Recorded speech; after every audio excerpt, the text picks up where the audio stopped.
sa totoo. Balik tayo sa kwento ng iba. Kwento mo rin ba? Sana Lourdes sa 92.3 Radyo 5 True FM. Totoong oras ay 11:44 mga kapatid. Nag-uusap si Herlene at ang kapatid niya si Charisma kanina nang biglang dumating itong si Leonard. At narinig sa kanilang usapan na buhay pa raw ang asawa niyang si Roxanne.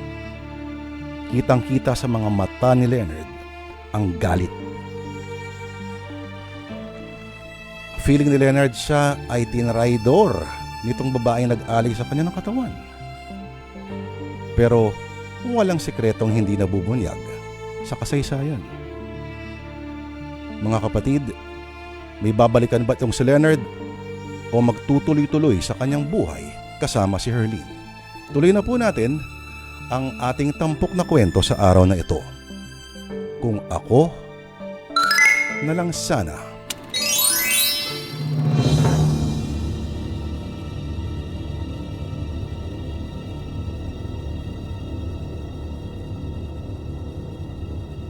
Sumagot ka! Nasaan ang asawa ko? I'm sorry, Leonard. Hindi ko kailangan ng sorry mo, Herlene. Sagutin mo lang ang tanong ko. Nasaan ang asawa ko? Pakiusap naman, oh. Sabihin mo naman sa akin! Nilipat ng biyanan mo sa ibang ospital si Roxanne. 6 na buwan na siya nasa koma.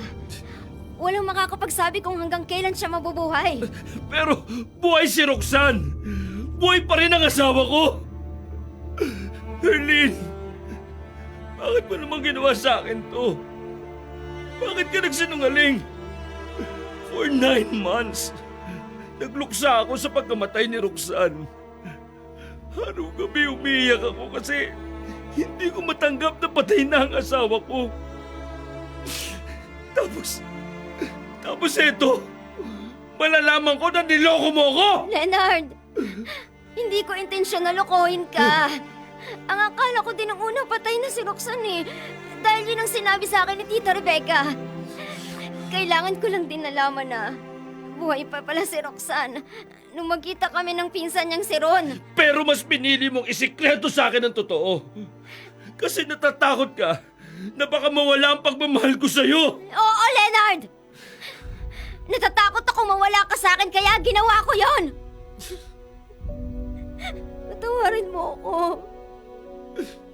Patawarin? Ang sakit-sakit nitong ginawa mo sa akin. Nagkatiwalaan kita eh. Minahal!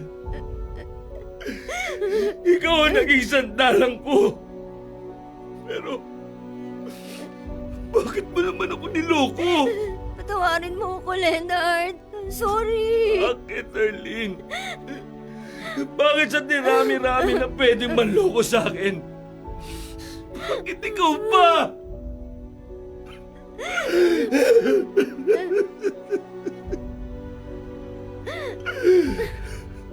Minahal kita.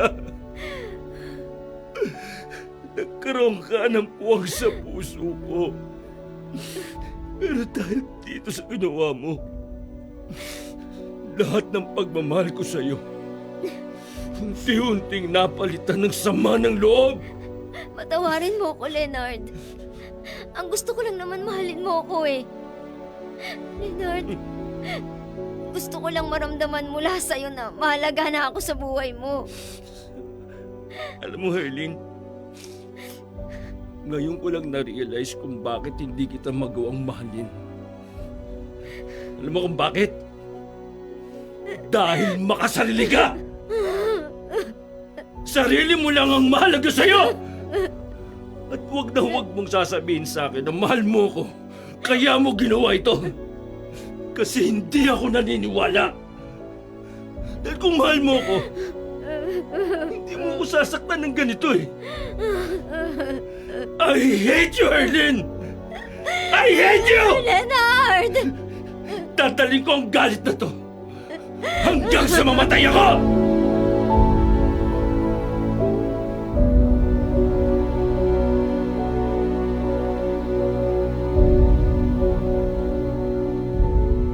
Salamat, Ron. at tinulungan mo akong makapunta dito sa car para bisitahin ang asawa ko. Wala yun, Leonard.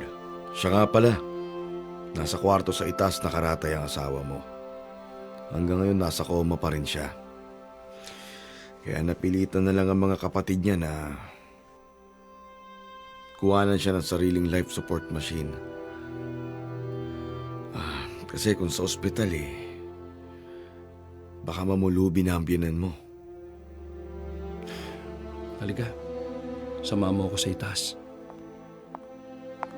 Suling! Tinay! Nasaan na kayo? Kailangan ko ng makakatulong dito.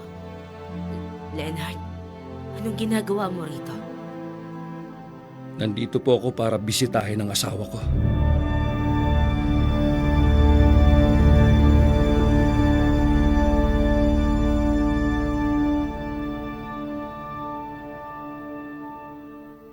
Ayan si Roxanne. Sabi ng mga doktor, baka hindi na magkamalay pa ang anak ko. Pero hindi ako sumusuko. Nararamdaman kong isang araw gigising din siya para makakasama ulit natin. Pero Nay, bakit naman kayo nagsinungaling sa akin? Ang sabi niyo kay Herlin patay na ang asawa ko. Alam niyo ba na gumuhalo sa mundo ko nung nalaman ko yun? Oo. Alam ko po na ayaw niyo sa akin dahil tingin niyo mahirap lang ako at hindi ko kayang buhayin si Roxanne. Pero wala pa rin kayong karapatan na ipagkait sa akin ng totoo kasi asawa na ako ng anak ninyo. Inaamin ko na nagkamali ako nung nagsinungaling ako sa inyo ni Herlin. Patawarin mo ako, Leonard. Kahit na ilang beses pa kayong humingi ng tawad sa akin. Hindi na po may babalik yung mga nawalang panahon na wala ako sa tabi ng asawa ko. Para makabawi ako sa mga kasalanan ko sa'yo, pinapayagan kitang tumira dito sa bahay para samahan si Roxanne. Sa pagkakataong to, alam ko na ikaw lang ang kailangan ng anak ko sa mga panahong to. Salamat po. Aalagaan ko po ang asawa ko hanggat nabubuhay ako.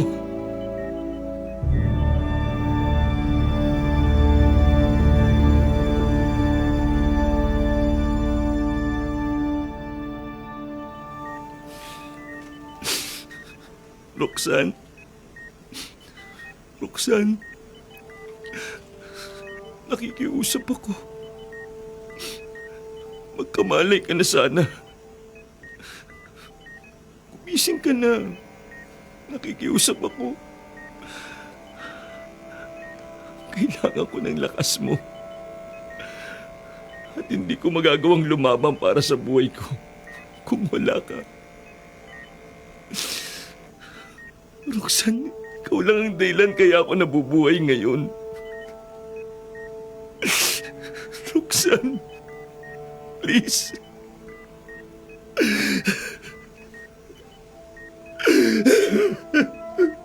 Leonard. Leonard. Magpakatatag ka. Kaya mo yan. Diyos ko! Ron!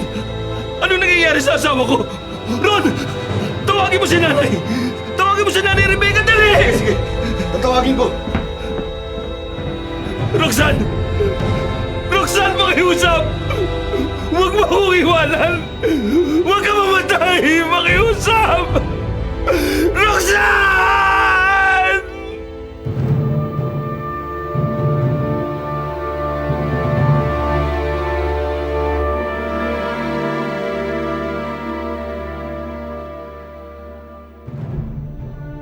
Ate Herlin, bumangon ka na nga dyan sa kama mo.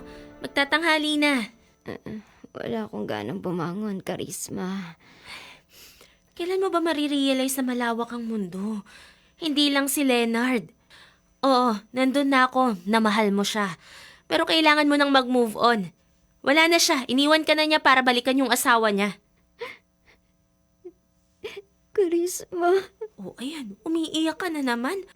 Ate, kung mahal mo talaga si Leonard, magiging masaya ka para sa kanya ngayong nagkasama na ulit sila ni Roxanne. Hayaan mo na siya. Kalimutan mo na siya. Panahon na para intindihin mo ang sarili mo. Ay, Ate Herlene, please, bumangon ka na sa nakaraan. Tanggapin mo na ang katotohanan at magbagong buhay ka na. Tulungan mo ako, Karisma. Oo naman, tutulungan kita. Kapatid kita eh. Pero syempre nasa iyo pa rin yan kung desidido kang mag-move on. Kung gusto mo, sumama ka sa akin papuntang Maynila. Bakit? Ano namang gagawin mo dun? Nagbabala kasi ako magtrabaho doon. Kung gusto mo, doon ka na rin magtrabaho. Mas malaki ang sahod doon. Don't worry, nakausap ko na si Tita Vilma. Pumayag siya na doon tayo sa bahay niya sa Marikina tumira. Ano ate? Pagkakataon mo na to para makalimutan mo na si Leonard. O sige, Karisma. Sasama ako sa'yo.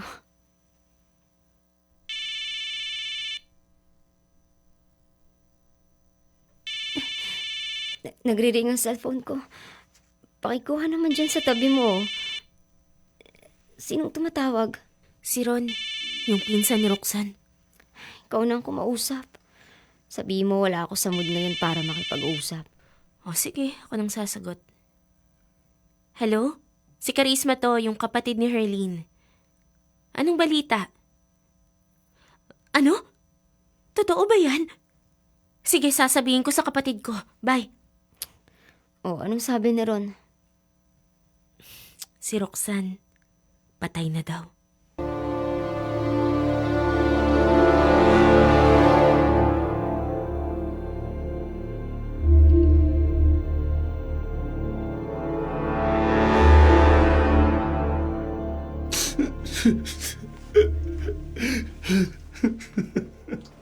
Leonard, Tana.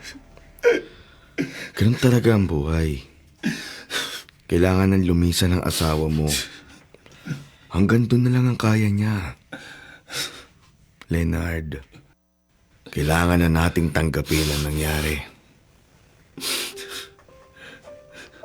Tanggap ko rin naman eh.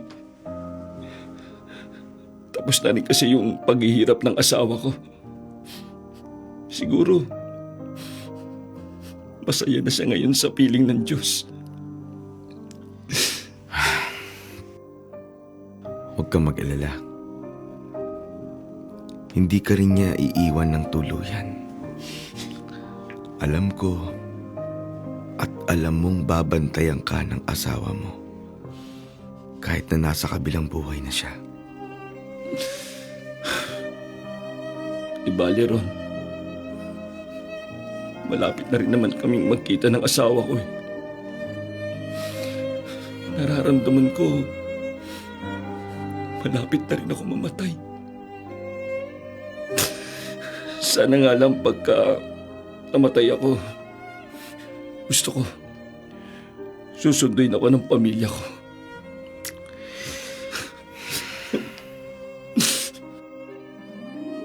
Leonard, Tana. Oh, nandito na pala si Erling. Leonard, Maiwan ko muna kayong dalawa para makapag-usap kayo. Akala ko, hindi ka na darating sa burol ni Roxanne. nakikiramay ako, Leonard. At saka pumunta na rin ako dito para magpaalam. Magpaalam? Saan ka pupunta? Sa Marikina. Doon na kami titira ni Karisma kasama ang tiyahin namin. Pero bago ako umalis gusto ko sanang hingin pa rin ang kapatawaran mo. Leonard, patawarin mo na ako. Huwag kang mag-alala. Pinapatawad na kita. Salamat. Maraming salamat kasi naging parte ka ng buhay ko.